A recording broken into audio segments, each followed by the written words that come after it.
It's time for Golden State Hoop, and we did not record last week for scheduling reasons, and it's probably for the best, at least for content, because we would have not had the Jimmy Butler injury happen. It would have been the what are we going to do with Jonathan Kuminga podcast, and then by the time we recorded this week, we would have had to undo all of it because everything has changed about the Golden State Warriors. We're going to talk about the Jimmy Butler situation. We'll talk a little bit about Kuminga's situation because it's kind of tied together with the injury here.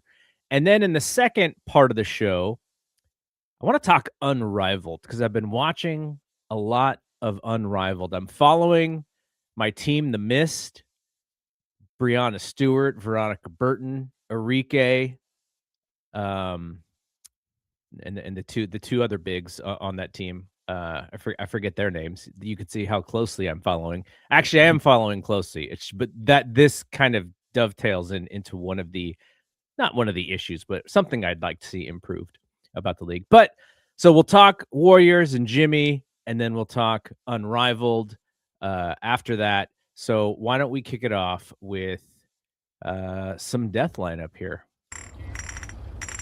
Warriors. Brian, were you watching live when Jimmy got hurt? I was like 10 minutes behind, but I saw someone say something in the Discord, and then I got scared, and so I was kind of watching with my eyes covered for the next 10 minutes, and then it happened. Pods pass. I was watching. I mean, it's nothing new though. They've been kind of doing that with Jimmy since he got there, right? Kind of like he gets front the defender, and then they throw it high, and he just plays like wide receiver and catches it and goes up. They do it a lot. So I was even further behind than you. I was like a half an hour behind. And so every time he got the ball, I was just, oh my gosh, it's going to happen here. And it didn't, because it didn't happen until early in the third quarter. But what I was watching, I was like, this man jumps up in the air and lands on one leg a lot. Just watching him generally. Now he's a super freak of an athlete. Like you said, he'd have been like the best wide receiver in the history of the NFL if he wanted to play football instead of basketball.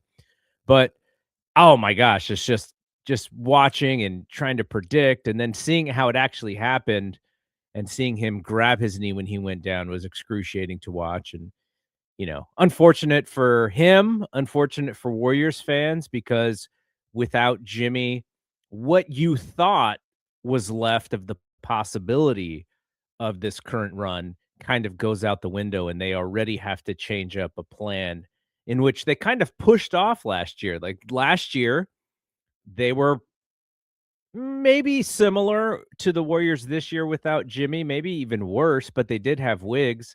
But they were a 500 team. And that is, I mean, is that kind of what you predict them to be without Butler, or do you think they're actually worse than a 500 team? I almost wonder if last year goes on farther that they would have been below a 500 team. Like, it was pretty rough to watch before Jimmy got there.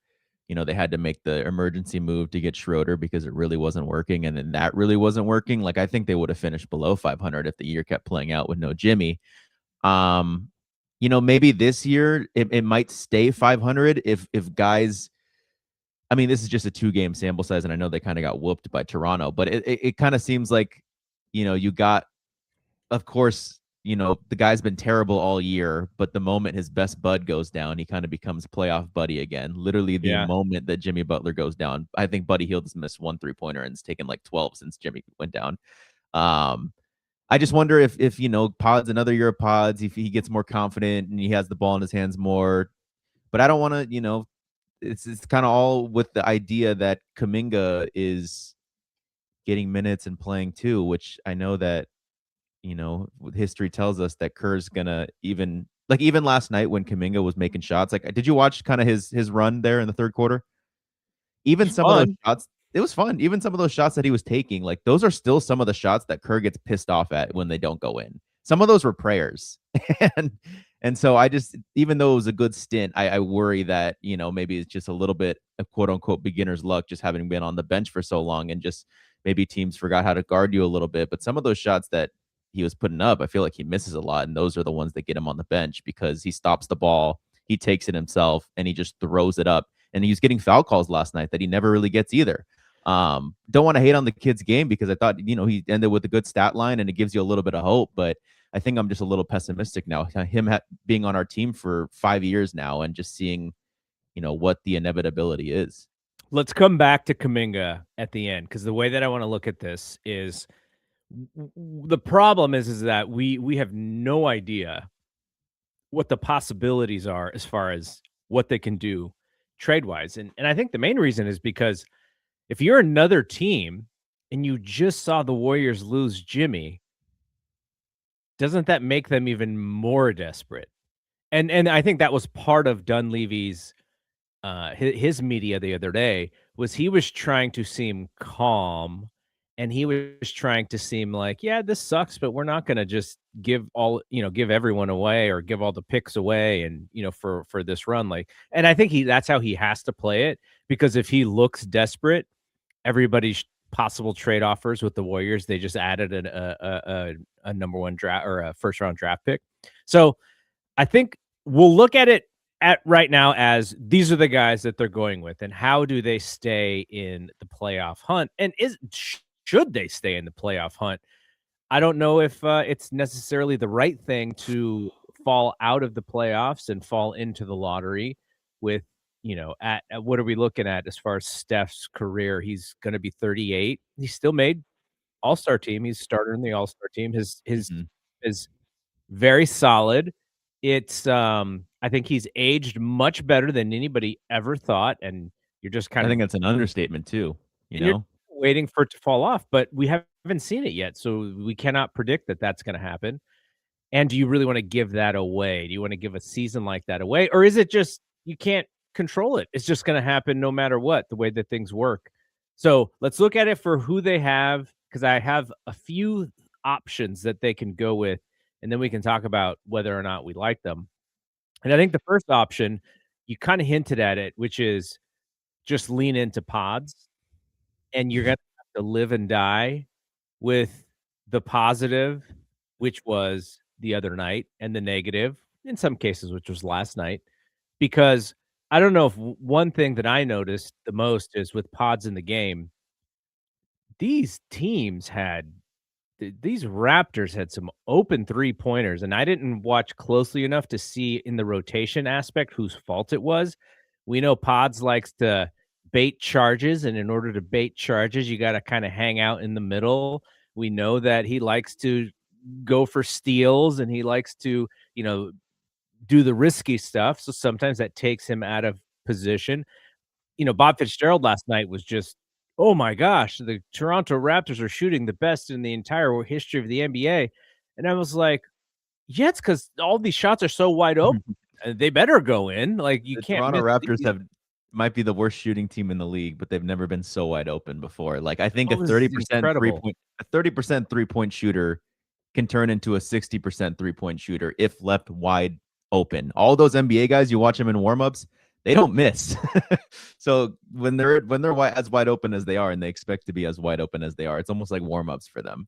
There seemed to be some frustration in the rotation as well. Like, I was seeing guys, as they were trying to figure out which shooter they were supposed to go out and cover, just kind of frustrated and like throwing their hands up a little bit. So that some of that, is these rotations need to be worked out. These are going to be new rotations, or rotations that they haven't done often. But there's another player that they may be able to lean into as well, and that's Will Richard. Now, if Will Richard is not shooting the three well, his value in that offense goes down.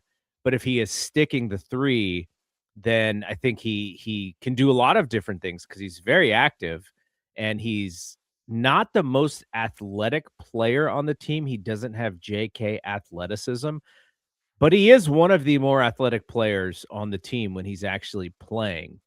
I'm not outside of JK and maybe Gary Payton. I'm not sure there's anybody who's more athletic than him, who can actually spread his arms out and get his fingertips on balls to steal, tip passes, stuff like that, dunks.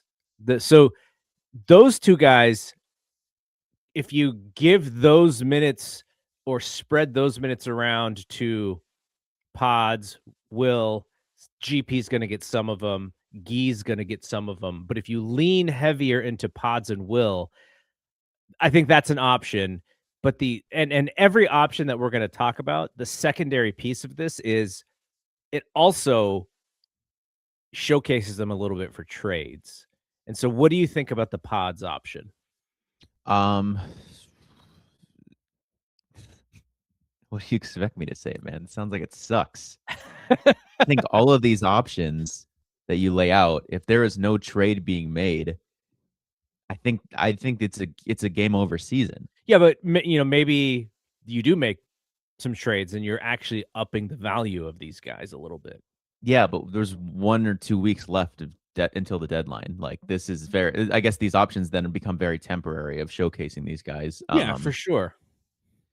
Yeah, I mean, I'm all for upping the trade value of these players because if there is no trade made, the season is over. And I think it's likely that the season is over because I think this front office is too scared to enter negotiations as the team without the upper hand. And I think even when they got Jimmy, like he was like a distressed asset in Miami. Like, he was clearly wanted out. So I don't even think the Warriors even had an upper hand in that Jimmy trade. They have, like, I just don't think that, every team is looking at them, like you said, with, no Jimmy. So they're desperate. I feel like they're not going to make a move if they don't feel like they're coming out on the winning side. And I don't really see many options where they can come out on the winning side. Of course, I want star players, but in their mind, if they have to give up 2 to 3 first-round picks in the non-Steph era to get those players, I don't think they do it. So I kind of feel like this is a throwaway season, which is such a disappointment because, yeah, like, Steph's still playing at this level that they thought he wouldn't be playing at after in 2021, they thought he wouldn't be playing like the way he is now in 2025 or 2026 we're in, and he's still playing like this. So it's definitely a disappointment that, they didn't capitalize on it then. And as every year passes by, they're less likely to capitalize on it. So sorry if you get hear scratching, my dog's in this room. But yeah, just I feel like the Jimmy timing stuff, it could have been worse. Imagine if they had made the trade to get Michael Porter Jr. with Kuminga and Buddy and 2 first-round picks, and then Jimmy goes down. Like, that would have probably been worst case scenario. But it's still, like, even like the storytelling of, like, they've been trying to get that Miami Heat win for Jimmy. Like, they've played the Miami Heat 2 times now, and I want to say maybe Steph missed the first one, and on the second one they just kind of sat everyone. And this is the 3rd time they've played the Miami Heat, trying to get a win for Jimmy. And Jimmy like came out firing, man. That guy, I thought he was going to end up with 30 plus points by the end of the game, and then that happens in the finally they get the win over Miami, but at what cost? So I mean, I don't know. Like, I think, I don't really know here. I think that already looking at what they did to Toronto, like Toronto, you could tell that the wingspan was overwhelming them and the size of the Toronto players were overwhelming them. But look immediately at their starting lineup at what they did once Jimmy went down. It was, a guy we trust with the ball in his hands to put the ball on the floor goes out. So we have to replace him with Brandon Pajemski. You replace a power forward with a shooting guard. And so that's already, like, giving up so much size. And they don't trust anyone else to do that. Like, even like they don't, like, Kuminga kind of reads as someone who might be able to do that, but they've kind of historically never trusted him to do that. So they obviously want at least 3 guys out there in the starting lineup who could put the ball on the floor, and it's Steph, Dre, and Pods in this case, but it was Jimmy. And so that's kind of how they've always done it, is they want someone who could put and I agree with them. Like, when you have Moses and Post out there who aren't, like, pretty stationary, and I feel like Post has actually been getting into some Draymond actions where he gets the ball in the short roll and then has to make a decision. Like, he's doing all right considering how he's done in the past, but still, like, only, and then Draymond keeps wide open corners. Like, how many shots did Draymond miss to start that game, man? It was like, he was 4. really bad last night. Really bad. And Scotty is just like, please, man, just please shoot the damn ball. I was just waiting for Scotty to be guarding Draymond and to be so disrespectful and like see somebody who's in the front row who's got some popcorn and just like go get some popcorn from their thing while Draymond was shooting. Like that's what I was waiting for. He disrespected him last game too. The time Turned they played in around Toronto. He completely. turned around. Yeah. Then Draymond pointed at him, and then the Warriors still blow that game. But yeah, man, this Toronto team, it's a lot more bothersome against this Warriors team when they go even smaller, when they have to take out Jimmy and put in Pajemski for that replacement. And similar to Portland, they just got their number. Yeah. So okay, here's the other option. The other option is you lean into the guys that you brought on this team to chase the playoffs. And DeAnthony Melton's minutes go up. Maybe he doesn't play every back-to-back, but he plays more back-to-backs. Instead of his 20 some odd minutes that he plays, maybe you bump it up to like high 20s. You fill in the rest of his minutes with Gary and Guy, and you put the Steve Kerr All-Stars into the lineup and give them more responsibility, and you just exhaust yourself by trying to win each and every game to make that top 6 in the playoffs. Because there are teams, like if you wanted to look at it that way, you look at the Lakers, you look at the Suns, they don't seem like you can't get them, right? So there is room to move up, and now it's much harder without Jimmy. Maybe even impossible. That some might say without Jimmy. But if you want to give yourself the challenge, if Steve wants to showcase the best of his ability, that might be the way. Because currently the Warriors are 25-20. The Lakers are the 5 seed at 26-16.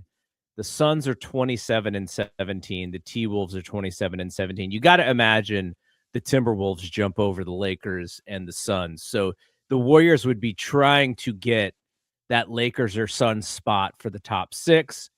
The Trailblazers are underneath them. The Clippers would need to get hot, but there's nobody really below them who they're worried about catapulting over them. So it's literally just about trying to chase the whoever's the higher seed between the Lakers and the Suns to get to the top 6. So from that perspective, if you can just figure out how to eke out some of these games, you go with the Steve Kerr All-Stars. You go with the Melton. You go with Guy. You go with GP. Maybe Will is in that to get to those minutes, and that's how you fill the Jimmy minutes. I think if you go Steve Kerr All-Stars, I just think without Jimmy, this is maybe a 500 roster. So if you go 500 ball for the rest of the year, where do you end up? You're 5 games over 500. You're 5 games over 500. Yeah, 40. What is it? 44-38, or 43-39.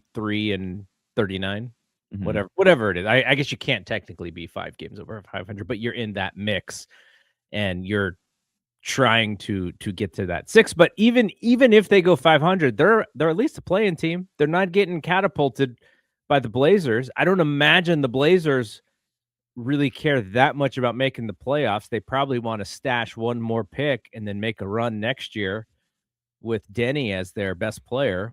That sounds like something that they'd be more, because then you get Dame back next year too.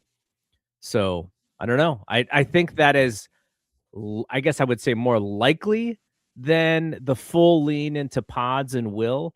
Now, if Steph got hurt or Draymond got hurt, then you're talking about you just have to do something, and then you do that. But I think the Steve Kerr All-Stars might actually be more probable, though we did see Pods get the start yesterday. He definitely got the start against the He's going to keep getting the start too. I guess him or Melton, but I think they like the 3-point shooting from Pods more than Melton. Because I was thinking, what if you start Steph, Melton, Kuminga, Dre, Post? And I was like, oh, well, adios 3-point shooting. Mm-hmm. So, they still haven't really ran the small ball 5 of Steph, Melton, and or Pods at the 2, Moody, Kuminga, Dre. They've never really leaned into that, and I'm not gonna get my hopes up because Kuminga could get yanked, but that seems like a versatile lineup. Just we thought that maybe this team was I at least thought, I don't know if you thought, but I thought this team was maybe like a really quality trade away from, making some noise and putting up a better fight. Like you said, they're at, if I'm reading this correctly, they're 1.5 games back from the Lakers at the 5 seed. Or is that, yeah, I think 1.5. I think they're 3 games back from Houston at the 4 seed. And yeah, so it was in reach. It was obtainable. And they have had a long home stretch, and that could be a little misleading of how good maybe they were, because role players play better at home. And maybe once they go on this 4-game road trip, you kind of lose some of the moody stuff that's been going well. And I don't know, just I thought that they were maybe one quality trade away. Jimmy goes down, that completely blows everything up. They have to be able to get in a player of Jimmy's relative caliber in a trade for Jimmy. I don't see how really that happens unless Giannis says tomorrow that I want to go to Golden State. And I think you needed to get something quality for Kuminga. And that those two, what seemed like pretty improbable by getting something quality with Kuminga, now seems even more improbable with trying to do that twice with Kuminga and Jimmy. If it happens, Mike Dunleavy is the greatest GM of all time. All right, now the Kuminga piece of this. Let's circle back to Kuminga. Another option is to showcase Kuminga. Mike Dunleavy went out in front of the media and basically said, we are not trading this guy for 15 cents on the dollar, no matter what his demand is. I know some people took that to mean that, about Kuminga's trade value and how, no one can trade anybody with the value being that low. It was more so that we believe his value is higher, and we're not going to trade him when his value is at the lowest, no matter what his demand and what his agent's demands are. We're not going to do it now. The leverage is not there for us. That's more what that statement meant. I know people were trying to make it as a diss and everything, and in some ways it was a diss, but it looks way worse on paper than how he said it. But it's more like people so adamantly hate Kuminga's agent, and I think rightfully so, if all you're looking at is what he tweets. And so they want to find a bad guy. Who's the boogeyman in this situation? Well, it's easy to blame Kuminga's agent. And I think some people definitely rightly put some of that blame on Steve Kerr because of his unwillingness to play JK. Some of it is on JK. Like JK, I know Draymond and Steph, and they say he's a good guy. Great. Nice. He also has got to be a professional. He also has to figure out, how do I need to do the things that will get me playing time, because my trade value is in the tank, and me talking the team out of playing me in Oklahoma City, that does not look good to other teams. Maybe he did have a little twinge in his back. No way. But he's a young guy, and he's had back injuries before. It's just the timing of that was not great. The PR around that was not great. So some of this is on JK. However, if you're looking at JK as purely a contract, I think they need to play him. And it's not going to be consistent. He's not going to have every game like last night. There are going to be some games where he's inconsistent and Kerr will pull him. That's just been the history. Like, I don't think we need to re-debate this. If you look on our YouTube channel, there's several videos saying, why won't play JK, going back several years since the beginning of this podcast. But I do think that they need to get him in the game, because he changes the speed of that team, and you can see the bench get behind him. They want so badly for this dude to succeed, and it just raises the energy on the team. And I would love to see Steve do some more coaching with him. Like, you can't pull the guy aside every time there's a dead ball and tell him what to do. Like, just temperamentally, it's not great to do that to anybody. But there are opportunities there to where, hey, if JK's not doing something wrong or not doing something right, he shouldn't have to guess whether he's doing the right thing or the wrong thing. The coach is right there. Draymond's right there. Steph is right there. There are opportunities to coach him on the court too. Because it's not like other guys aren't holding the basketball. Like, how often have you seen a Quentin Post uh very premeditated post move and the ball gets stolen or he shoots it wide, or like, you can see he's a young guy too, and he's trying to do some things for his own game that don't really fit in the rhythm of the offense, and he may be getting pulled in some of those cases, but you don't see him kind of being on Steve Kerr's bad side like JK has been. So I think they need to play him. I think they need to give him 15 to 20 minutes a game to see what he can do, because if he shows that he is helping that team when they are in need, I think that ups his trade value even to somebody like the Kings. But if they don't play him and they are basing this upcoming trade deadline on whether or not his current value is going to get the job done, we know that it's not.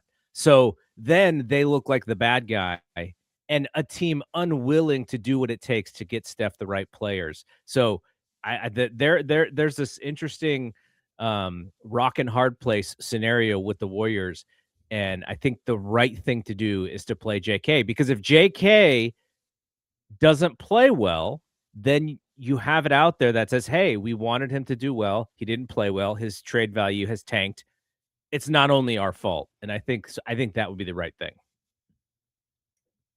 Yeah, I agree with what you said. I felt like I had a similar opinion to start the season, that it was clear they were going to trade him at the deadline and that they should feature him in the lineup so that he has trade value at the deadline, and they yanked him. But I get that, maybe there was more opportunity to win and you needed to do what you could to win because you had Jimmy and Steph healthy, and, Kuminga maybe was taking away from that in Kerr's eyes. So then he sat him. So I guess there is more opportunity now because it kind of feels like house money to give him some run so that he gets trade value. I don't know. I mean, I agree with you. I just try to stay in like the Kerr, like try to guess how he's thinking based on, what he's shown us in the past. And if he goes, I think what's most likely is what you said, Kerr All-Stars. Guess who's not a Kerr All-Star? JK. JK is, has never ever been a Kerr All-Star. So, if he does go that route, I mean, what was he basically almost kind of felt like a give up lineup with the lineup that brought them back. There was no Gee, no Pods, no Steph, no Draymond. It was like Kuminga and like Melton. So he I don't know. They should give him the opportunity and they should feature him so he gets up to trade value. But I just feel like I can't. I'm waiting for what the coach does. All right. Well, we will definitely have more conversation about what they could possibly do in the trade market as we get closer to trade deadline. I'm sure we'll see more rumors of deals, but again, I just think they are so desperate that it's going to make it hard for them to get a deal that is something that they're going to be interested in. And then you have this thing of how, is this Kerr's last year? Does Kerr want to go out? I would imagine one way to talk Steve into coming back is to say, hey, we're going to trade for a player that's going to help us next year. We're going to get JK out of your hair. And Jimmy's going to be back in December of, which may not be terrible for the wear and tear on his body. And we're going to make one last run at it. Give us one more year. And then, we'll do the whole Steve's retiring thing, and we're going to go after it one more year. But how can they get a player who is going to help them? I know Marcus was on the on your train, on the Jaren Jackson train. What would it take to get him? That is, I would have no idea. And Yeah. How do you do it without using Jimmy's contract? So that would be another hard thing. So, yeah, I mean, you could do it with just Kuminga and Buddy. Like I did the math earlier in the season, and because what Marcus was saying is I think he's only making like 38 right now, but next year he starts to make 50 something. So I think mathematically you pull it off with Jimmy and I mean not Jimmy, with Kuminga and Buddy, But next year, when he gets into the 50s, and then you have Steph at 50, Jimmy at 50, Jaren at 50, then surely you're above that second apron, like with all the other contracts. Then, so I think Marcus was saying you trade Jimmy for Jaren so that you have 50 off the books when Jaren hits 50 next season. What my plan was essentially like, this is just a total 1-season rental, and then it becomes a nightmare next season, but just figure it out for this season. What Marcus is saying is almost like Jaren's kind of your next guy. I don't know. It feels like what could have been a pretty pretty player movement deadline kind of feels like it's calmed down a little bit with Trey going, and then it was like, oh shoot, so Trey's value is insanely low. That might set the standard for what the market's going to look like. Ja looks like he's going to get traded for pennies, and now it looks like Memphis isn't going to trade Ja. Michael Porter Jr., Trey Murphy, Zion, even Giannis, Jaren. Like, it felt like this could have been a pretty popular deadline. Now it feels like, and this stuff changes day by day, but it kind of feels like it's going to be pretty muted. All right, let's move over and talk a little women's basketball here.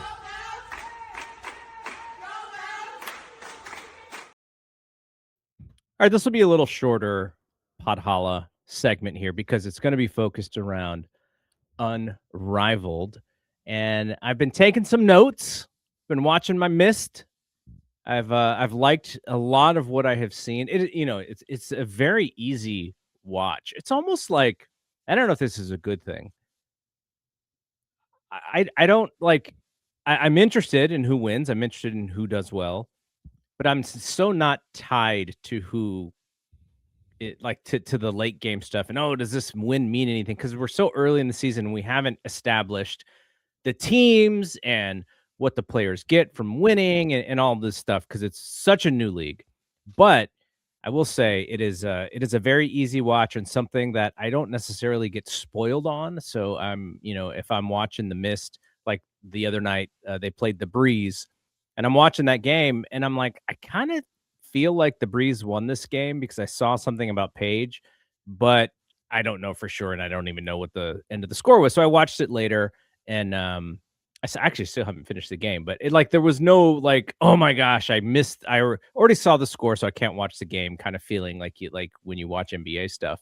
Okay, so I'm gonna go with the things that I like here, and you can give feedback as you want. So I like the 3-on-3 aspect of it because with less players on the court, you can focus on the singular players on the court. Like when you watch the game, you can just watch Brianna the entire game. You can watch Stewie and just see what she's doing, see what angles she's trying to use. You can just see the matchup she's trying to get. How are they running this pick and roll to get her on a smaller player? And if you are a fan of Brianna Stewart, you can literally just watch her the entire game and just go, man, she's so fun to watch.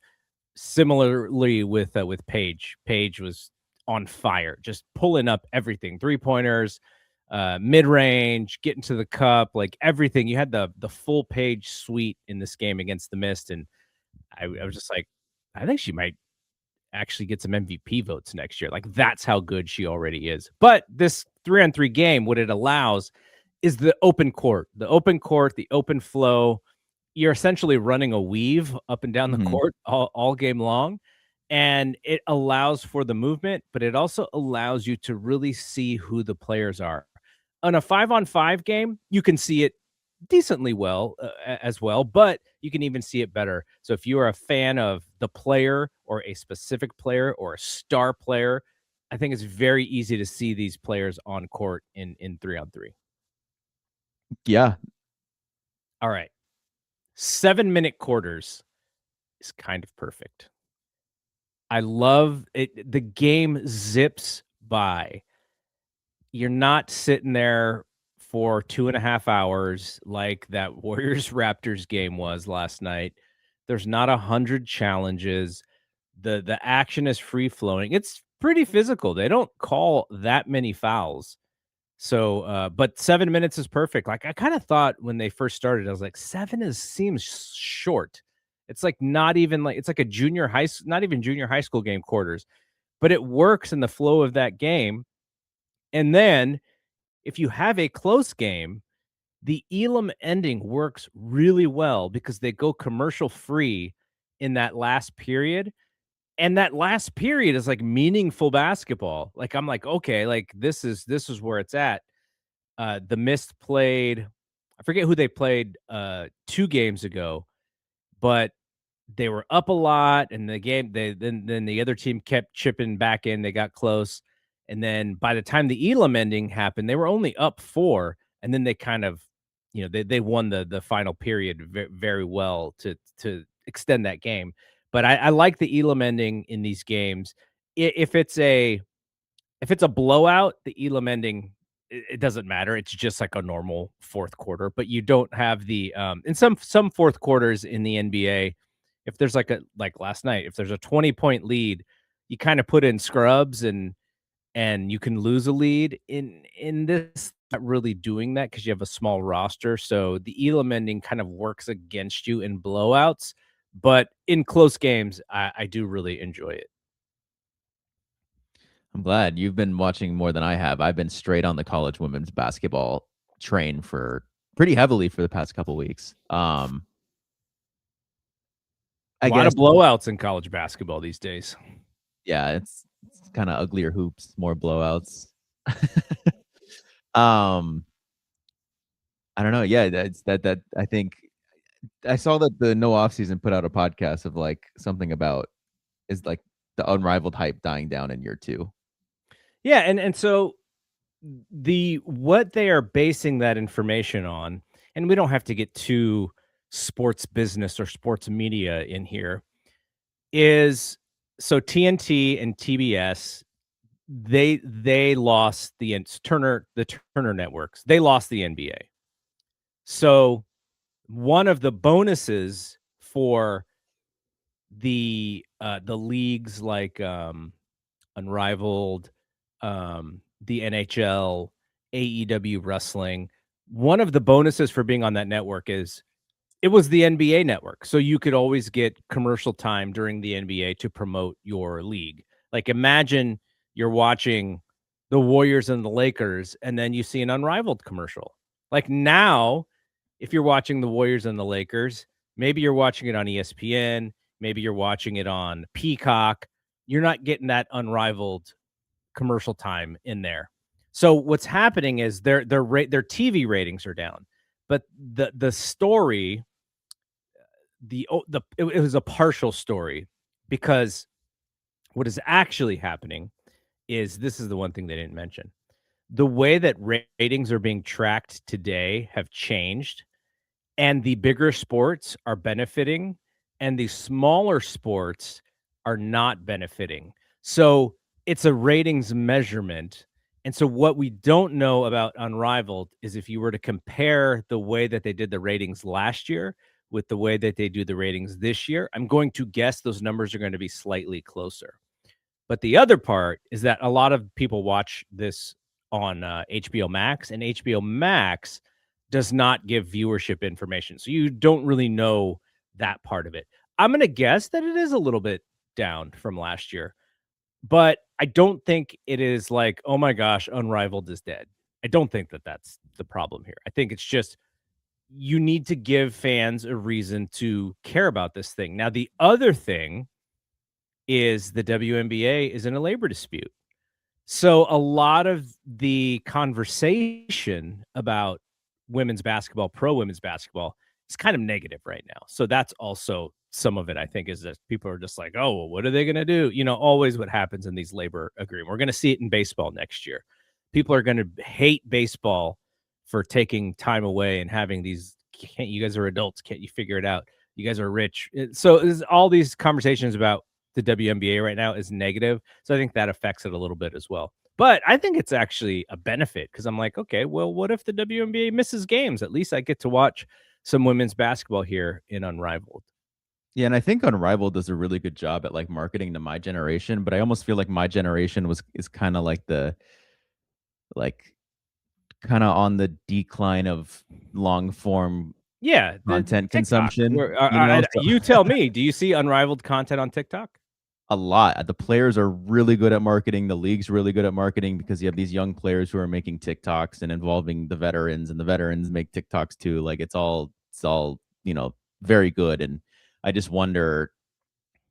I think the marketing's good, but I just wonder how many people from my age range are actually like tuning in because of it. But I think it's just purely because like you watch the YouTube of the game, the TikTok of the game, and not actually tune into the live. Yeah, But and no, I mean, they got to be able to monetize that, or they got to be able to use it for marketing in some way. And I'm not sure anybody has really figured out a way to do that, because the product on TikTok, it creates awareness, but it is not what you're getting paid for. You're getting paid to draw eyeballs to TNT and HBO Max, and not necessarily TikTok. So how do you transition those viewers to create the awareness to go watch on long form? And maybe, like you said, maybe they just won't. So then you have to figure out how to monetize the short form content.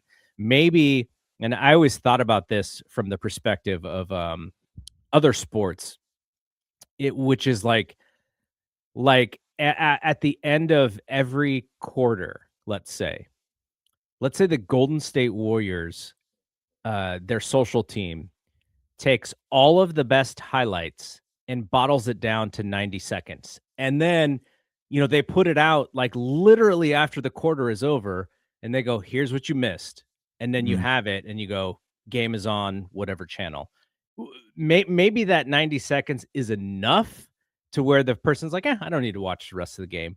But maybe you may get a hook to bring people to go, oh, yeah, I forgot the game is on. Oh, man, it's close. yeah. I Who should watch does the that? fourth quarter. I want to say it's one of the new streaming platforms for the NBA, whether it be Prime Peacock or or Peacock. Amazon? Yeah, it's either Amazon or Peacock that does I think like it's pretty watch smart. the plays you missed. Yeah. Here's what's catch you up to live. Here are the key plays. I think that's smart.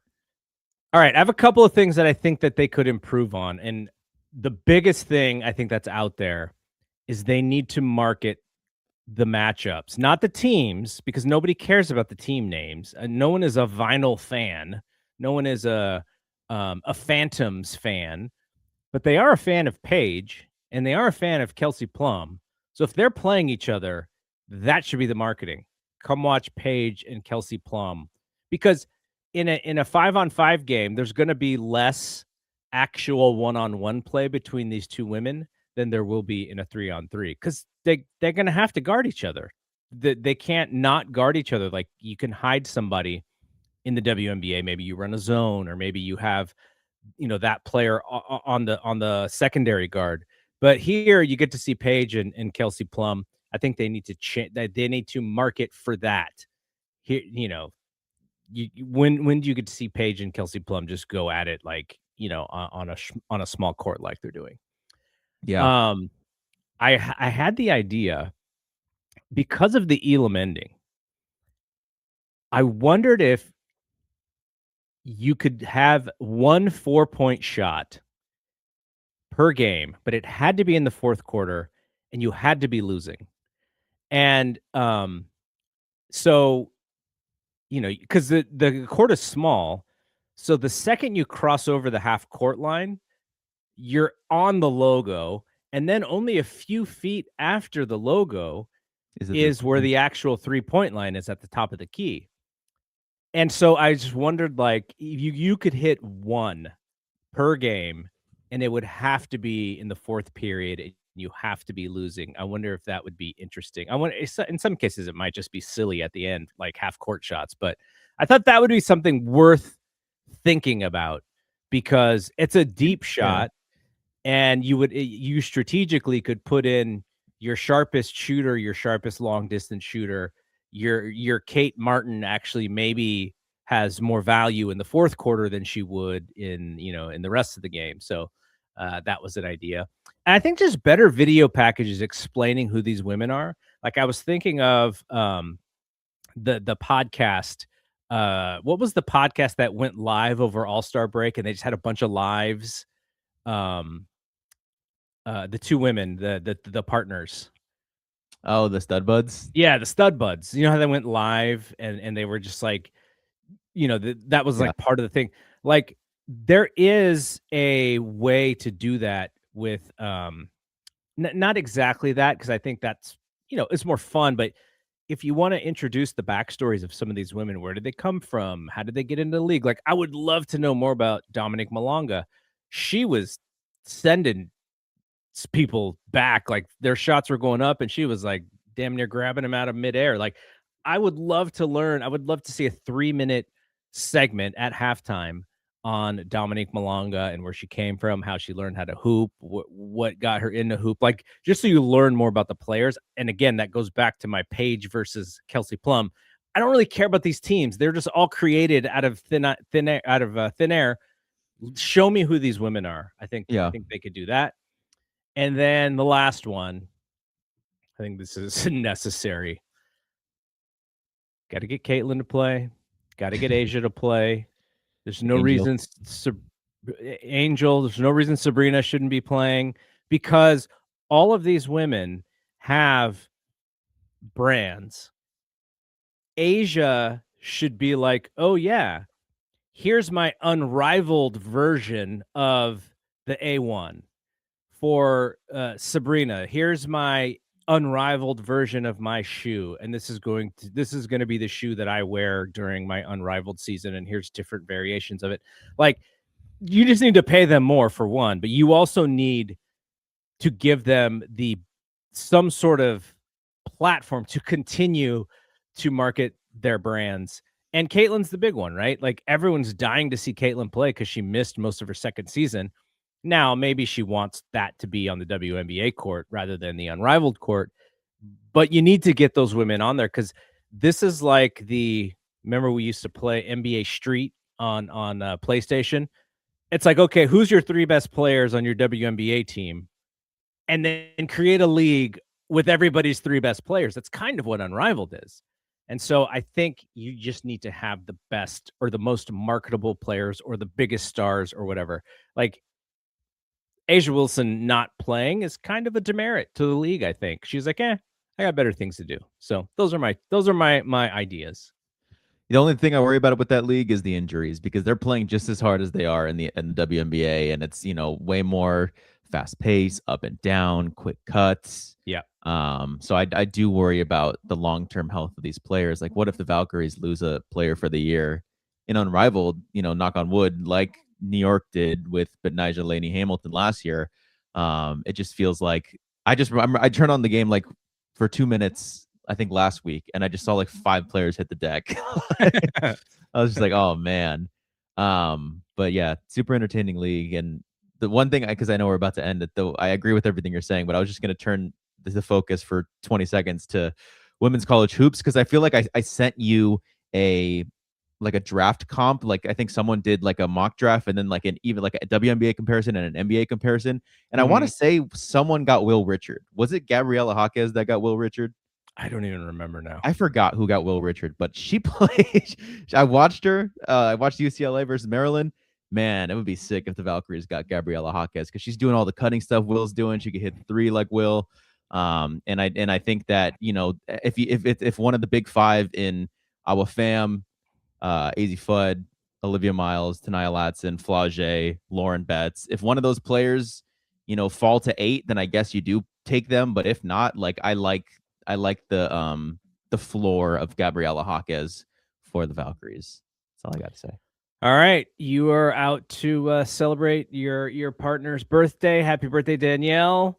And we'll be back hopefully next week. We'll see. We'll see what happens with the JK stuff. And the Warriors, we didn't even talk about it. They went 6-2 on their homestand, but they didn't really beat any good teams. But they won the games they needed to win, and so we'll see what happens. All right, that is it from here for Bry. I am Double G. We will see you when we see you. Peace out.